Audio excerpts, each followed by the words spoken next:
Welcome to the best 5-minute wine podcast with Forrest Kelly. Paul Cullen wines aren't just about what's in the glass. They're an extension of the man himself. The former Bad Company bassist turned winemaker built a following for his smooth, approachable blends like Rock and Rosso. But for Paul, the story doesn't end with the pour. Offstage, he's also a renowned private chef and host, rolling up to homes across the country with his guitar, his knives, and a van full of Lambrusco. Go ahead, Paul. Take us inside the rhythm of those nights. So we roll in, depending on how big the party is. You know, we're doing 8 people tomorrow night. That's a cakewalk for us because we just did a double on Saturday. We did 25 people for a wedding shower, and then we took an hour break, and then we cooked dinner when the husbands got there for 16. We roll up an hour and a half, 2 hours before, unload the van, take control of the kitchen, you know, and people, you know, they sometimes just hang out with us, which we're really used to. I mean, we've done so many of these. I think Nina's been with me for close to 1,400. So we're like a well-oiled machine. We roll it in, and then we just start prepping, you know, and then talking. And if, you know, people are standing around, Nina gives them, you know, some of the cheeses that we have for them to try, you know, before everybody gets to the party. And then once everybody gets there, Nina pours my Lambrusco, because we always start out with our dry, fizzy, cold red.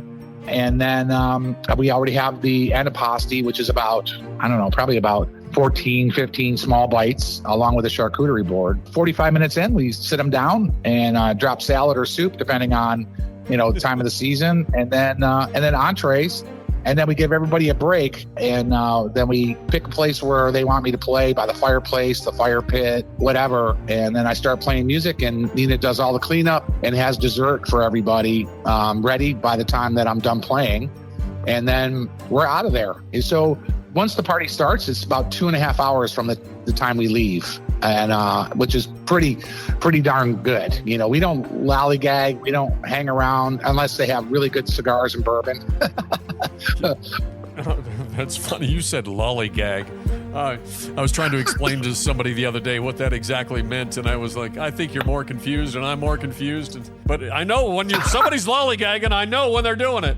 Can't explain it. Well, it's you can drop the F-bomb. It's effing around. You know, we don't F around, because like right now we're in the middle of doing. I have tonight off with my wife, thank God, because she's going to divorce me if I don't have a night off here and there. But you know, we're in the middle of doing like 20 events in 18 days. So you know, when we're done with the event, you know, we're ready to go home and relax and chill out. Paul, the Teamster, shows up in the van, and then he switches to roadie, and then he switches to chef, and then you're switching to smoozer, social media guy, taking all the pictures, and then you're entertainer. At the end of these events, are you just sapped, or are you energized? Well, you know, when I play music at the end, you know, the whole thing is great, right? But the music part is really special, because here I am playing a private concert in your home for 8 to 20 people or whatever. That is really, really special, because I have their attention on 100%. And if I do hear somebody talking, I'll call them out. I'm like, hey, eyes up here,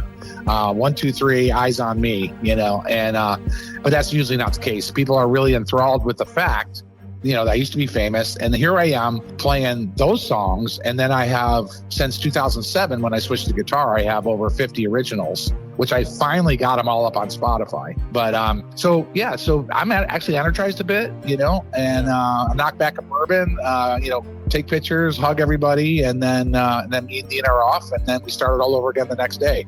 Well, yes and no. I mean, everything I do now, you know, is intertwined, you know, in-home dining, wine business, travel.